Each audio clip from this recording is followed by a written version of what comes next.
when silence speaks louder than prayers, it shakes something deep inside of us. You ever been in a season where you prayed until your throat was dry, cried until your pillow was soaked, and still nothing moved? You checked your heart, your faith, your words, and still heaven seemed quiet. That quiet can be chilling. It makes you question everything you thought you knew about faith, about hope, about the presence of God, because we were taught that if we pray, God answers. But nobody warned us that sometimes his answer comes in silence. There's a kind of silence that doesn't just sound empty. It feels empty. It echoes through your soul, makes you replay every moment, every prayer, wondering, did I do something wrong? Did I miss something? But what if that silence isn't punishment? What if it's preparation? What if that stillness is the sound of heaven rearranging things you can't yet see? Sometimes God doesn't speak because he's shifting the atmosphere around you. You can't hear him because he's moving walls, breaking cycles, and creating doors that don't exist yet. His silence doesn't mean he's absent. It means he's working on something too sacred to announce. You see, there are moments when God quiets everything, not to abandon you, but to realign you. Because if he answered every prayer the moment you spoke it, you would never learn the power of waiting. You would never discover the depth of your own endurance. That silence is not a sign that heaven is ignoring you. It's a signal that heaven is investing in you.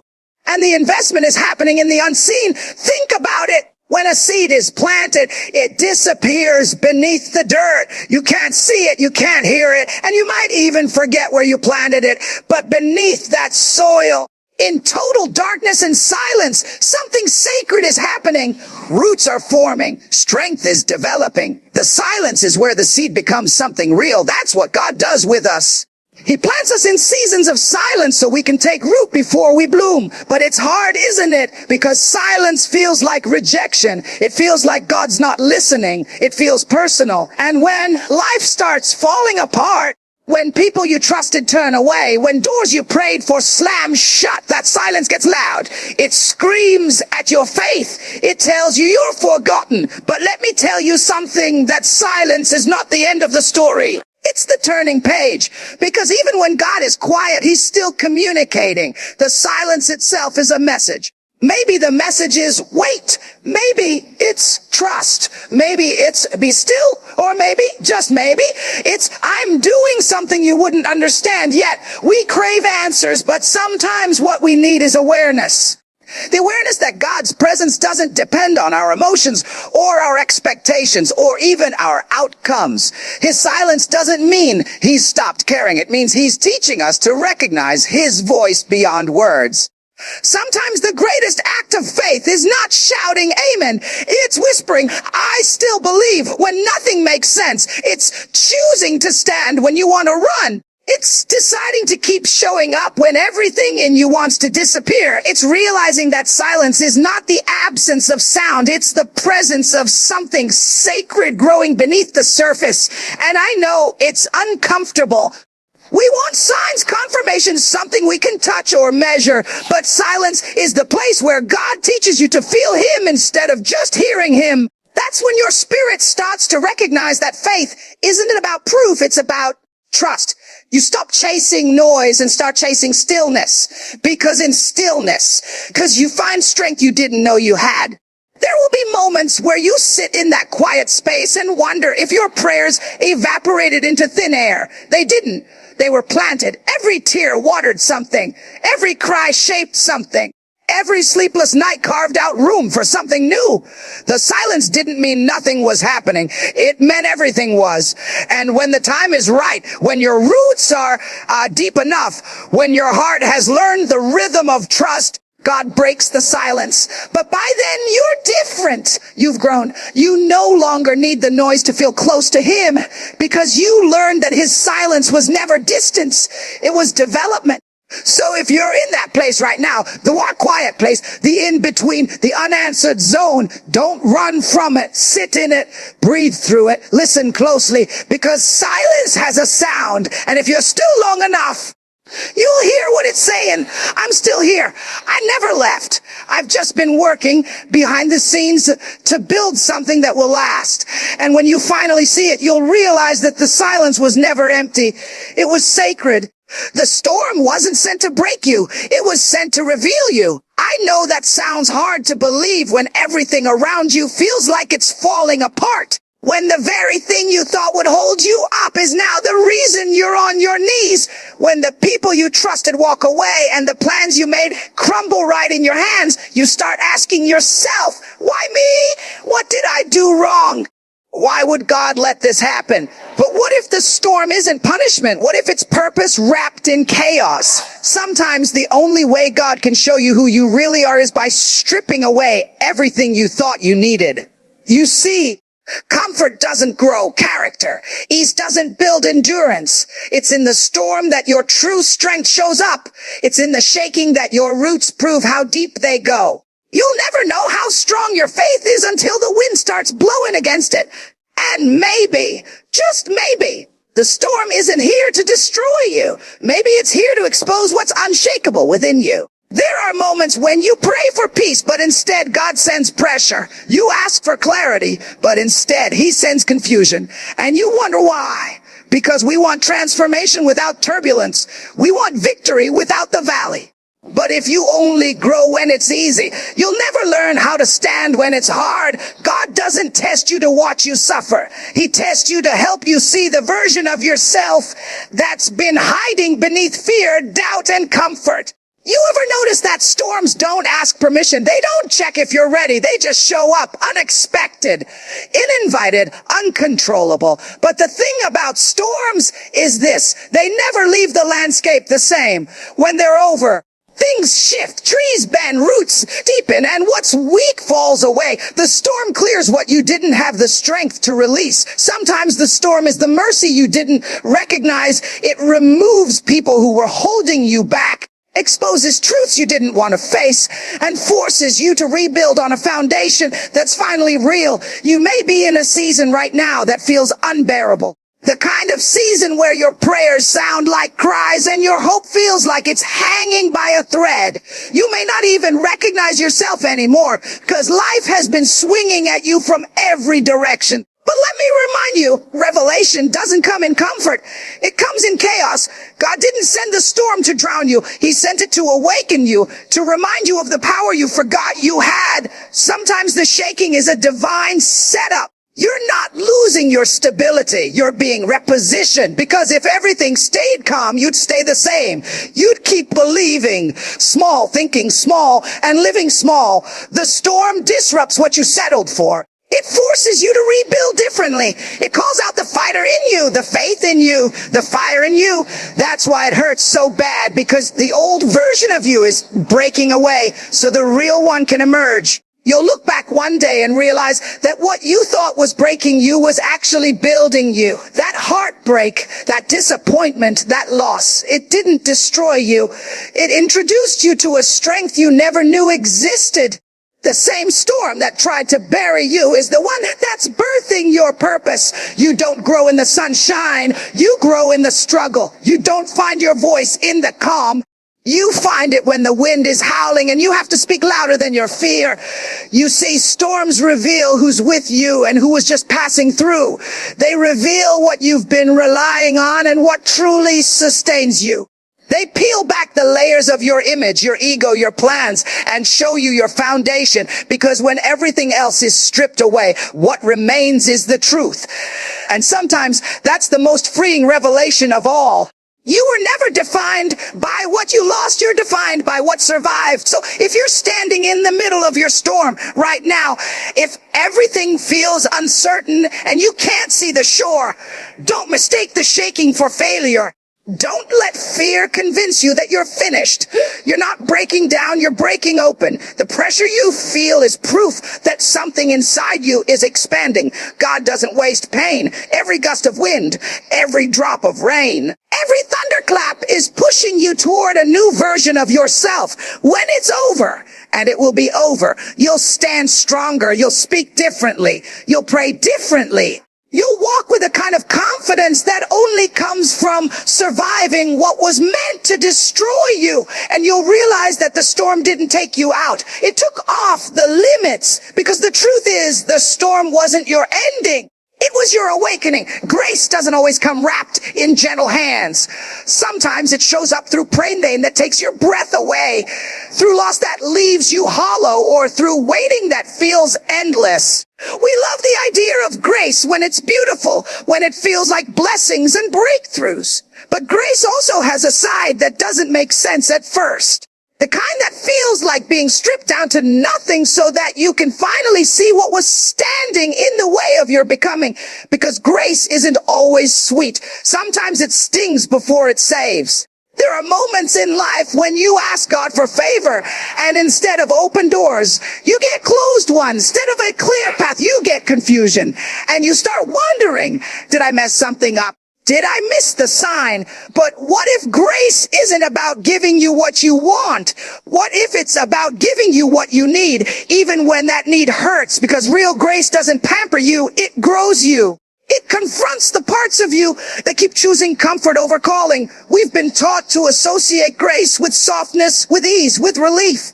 But sometimes grace comes disguised as disruption. It breaks the patterns that would have destroyed you. It removes the people who were never meant to stay. It exposes the habits you kept because they made you feel safe. Even though they were silently suffocating your spirit, that's grace too. Because grace will wreck your plans if it means saving your purpose. Maybe that's why some blessings come after a breakdown. Maybe that's why you had to lose what you thought was your everything. Because grace isn't trying to destroy you, it's trying to deliver you. Sometimes it has to tear away what you've built with your own hands so it can reveal what God's been building all along. You prayed for peace, and grace started removing people. You prayed for clarity, and grace started exposing truths. You prayed for strength, and grace started stripping away your dependence on everything temporary. It doesn't feel fair in the moment. But that's the thing about grace. It's rarely comfortable, but it's always necessary. Grace shows up like a mirror. It reflects parts of you that you'd rather not see. The fear, the pride, the unforgiveness, the pain you never healed from. And at first it feels cruel. It feels like being uncovered in a room full of judgment. But then you realize it's not exposure for shame. It's exposure for freedom. Because you can't heal what you refuse to face. You can't grow into wholeness while pretending you're fine. Grace steps in and says, no more pretending, no more running. Let's deal with it. And when you finally surrender, not out of strength, but out of exhaustion, something shifts. Grace doesn't just clean you up. It rebuilds you. It reintroduces you to the parts of yourself that pain buried. The parts that still believe, still hope, still love. That's when you realize that grace isn't just what catches you when you fall. It's what teaches you how to stand again. Some of the greatest acts of grace in your life won't feel like gifts until much later.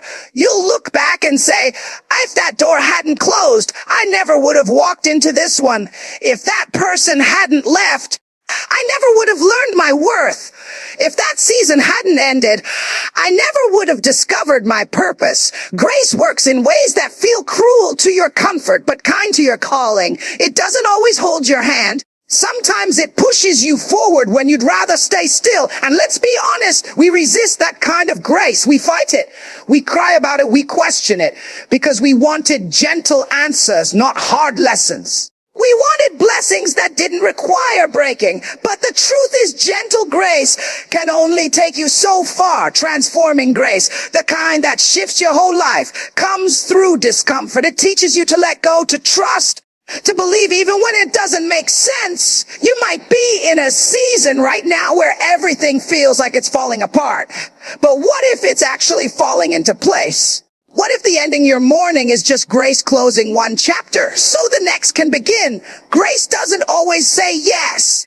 Sometimes it says not yet. Sometimes it says let go. Sometimes it says this isn't you anymore. But every time it's saying I love you too much to let you stay the same. It takes courage to accept grace when it hurts. It takes faith to see purpose in pain. But one day you'll understand that every loss had love in it. Every delay had direction in it. And every no was really a divine protection. Grace may not always feel gentle, but it's always good. Because even when it breaks you, grace is never there to harm you. It's there to heal you. He hides so you can seek.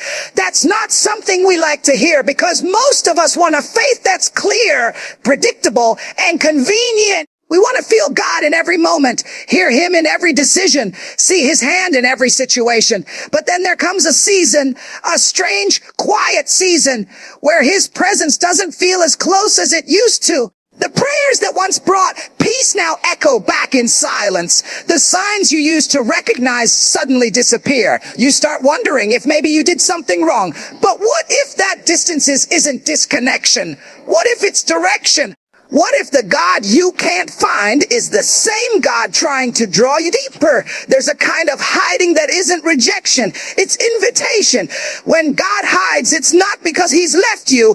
It's because he wants you to look again. Not with your eyes, but with your spirit. Because he knows if you keep depending on what you can see, you'll never discover the depth of who he really is.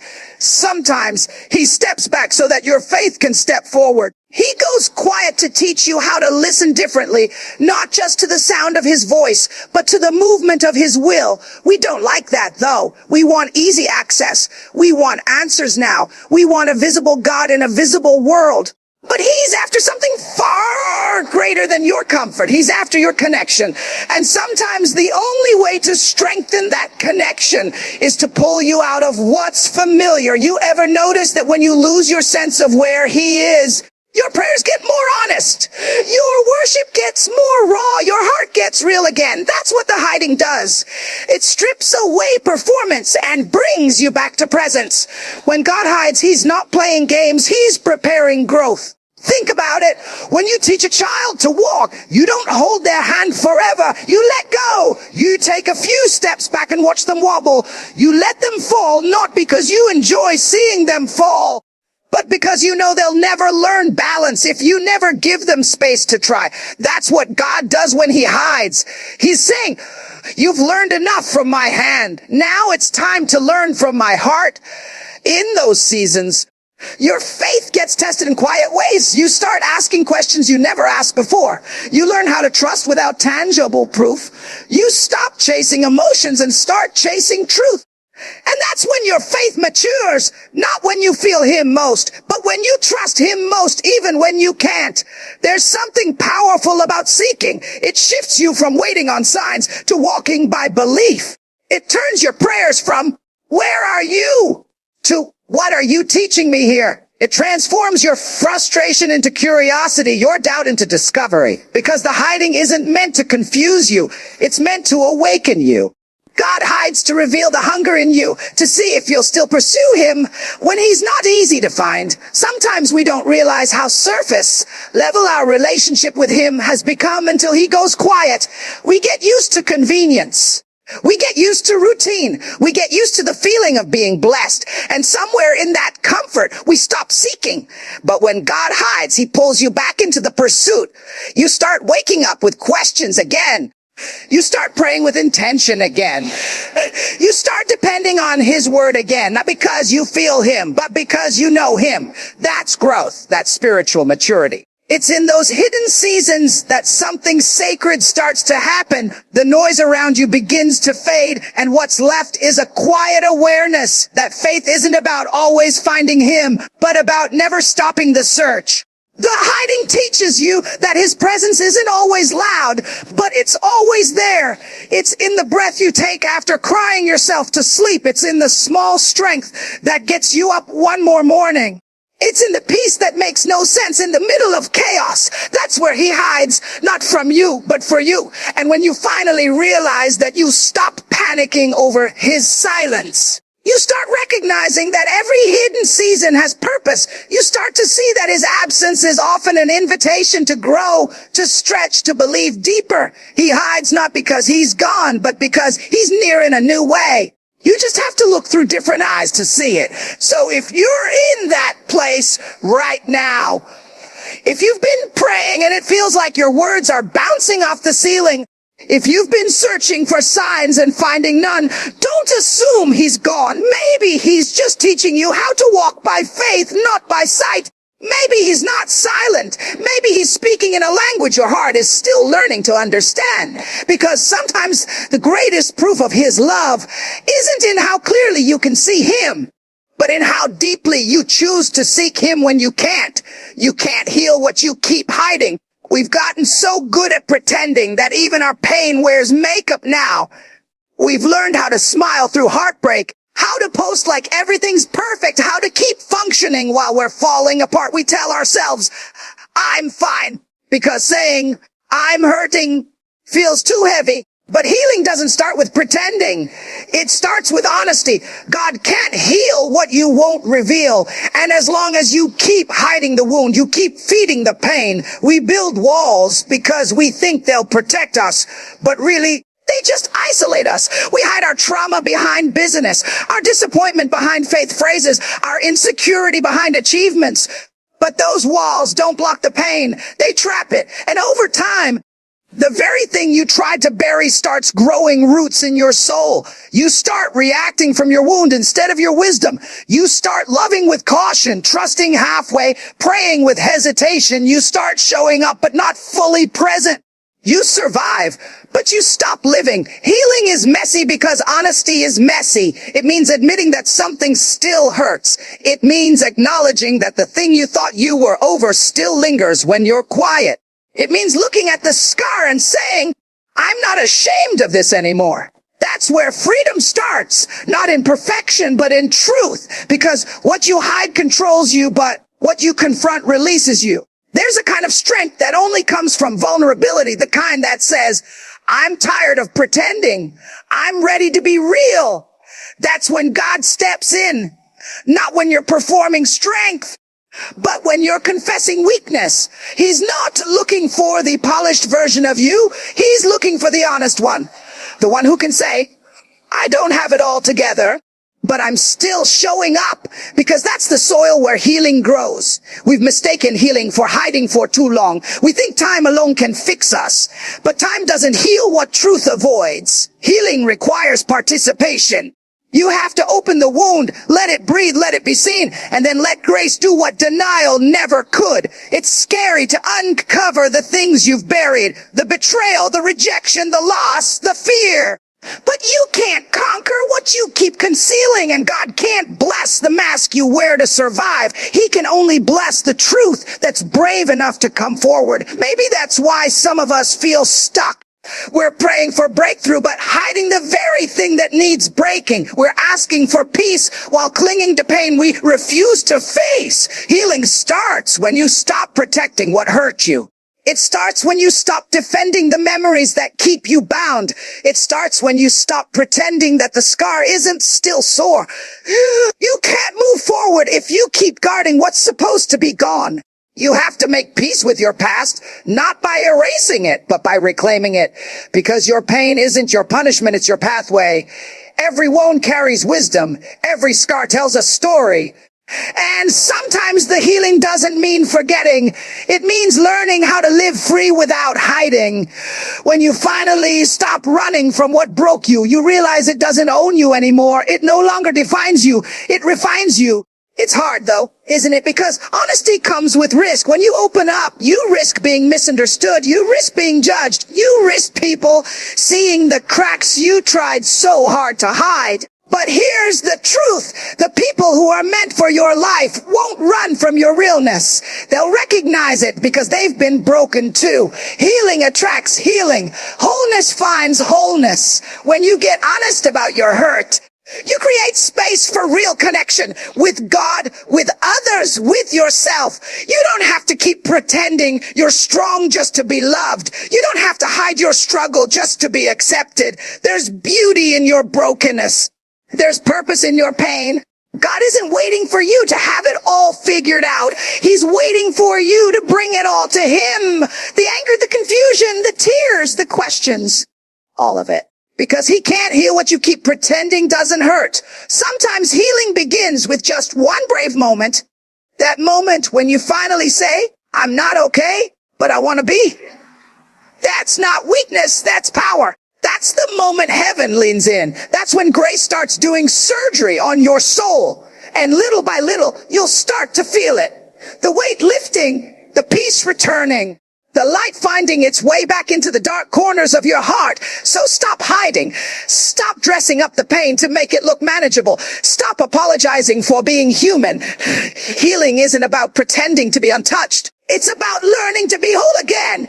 Because the truth is, what you hide can't heal, but what you're willing to face can finally be free. This is not the end. It's a wake-up call. It's hard to hear that when everything around you looks like it's collapsing. When the job is gone, when the relationship is over, when the dream you've poured yourself into is slipping through your fingers. It feels like in the ending of everything you knew how to be, you start looking at your life and thinking, how did I get here? How did everything I built come undone so fast? But sometimes God lets things fall apart not to destroy you, but to get your attention. Because when we stop listening to whispers, he'll use the shaking to wake us up. You see, we get comfortable in what's familiar, even if it's not healthy, even if it's not holy.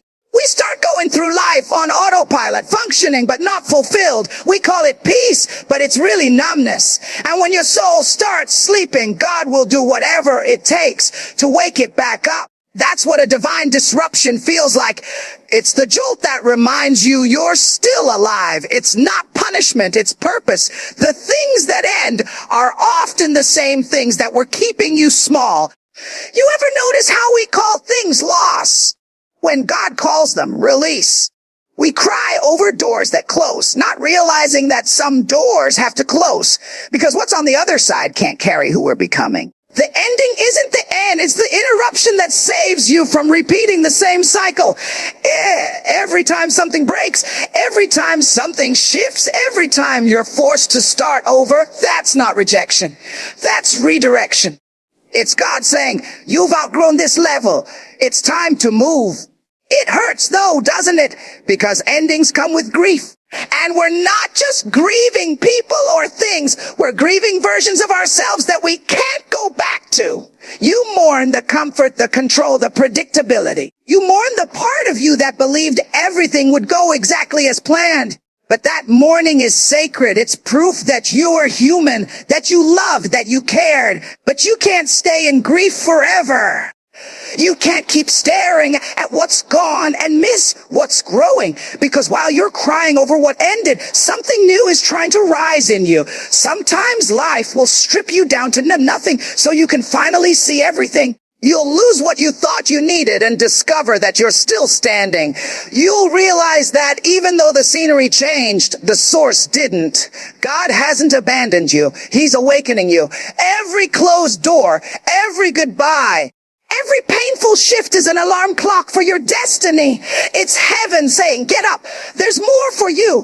When you stop viewing endings as failures and start seeing them as transitions, something powerful happens. You stop fighting the change and start flowing with it. You begin to trust that what's being removed is making space for what's about to arrive. You start to believe again, not because everything is clear, but because you've learned that every time you thought it was over, something greater came after. And maybe this moment, this breaking, this uncertainty, this silence is not a punishment at all. Maybe it's your wake-up call. Maybe you've been surviving instead of living. Maybe you've been settling instead of growing. Maybe you've been holding on to things that no longer fit who you are becoming. God's not trying to take from you. He's trying to transform you. He's trying to pull you out of what's comfortable and push you into what's calling you. When he wakes you up, everything changes. The things that used to satisfy you no longer do. The conversations you used to enjoy feel shallow. The environments that once felt safe start to feel small. That's how you know you're evolving. That's how you know the ending wasn't the end. It was the shift that pushed you into your next chapter. You stop begging for what broke you and start building what will bless you. You see, the real wake-up call isn't about what's happening around you. It's about what's happening within you. It's about the moment you realize that maybe your breakdown was a setup for breakthrough. That maybe the heartbreak was actually heart surgery.